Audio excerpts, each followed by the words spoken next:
The Israel Defense Forces have reportedly prepared plans for a renewed and intensified military operation in Gaza, potentially beginning in March. And the Times of Israel, citing an Israeli official and an Arab diplomat, reported that the operation would focus on Gaza City.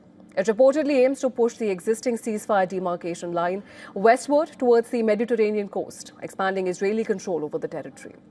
Now, the Arab diplomat cited in the report said the offensive would require backing from the United States. US is currently working to advance the fragile ceasefire into a second phase that includes the disarmament of Hamas. Prime Minister Benjamin Netanyahu has agreed during a meeting with US President Donald Trump last month to cooperate with ceasefire efforts. However, the diplomat said that Netanyahu does not believe that Hamas can ultimately be disarmed through negotiations.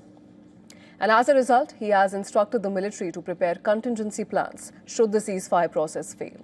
In another related development, Bangladesh has told the United States that it wants to join the international stabilization force that would be deployed in Gaza. Bangladesh said that its national security advisor, Khalilur Rahman, met US diplomats Alison Hooker and Paul Kapoor in Washington and expressed its interest in principle to be part of the international stabilization force. Meanwhile, thousands of Israelis gathered in Tel Aviv calling for an independent state commission of inquiry into the events of October 7, 2023 and demanding political change. Protesters accused Prime Minister Benjamin Netanyahu's government of refusing to take responsibility for the Hamas-led attack that sparked the war in Gaza. Demonstrators also criticized the government's handling of both security and accountability in the aftermath of the attack.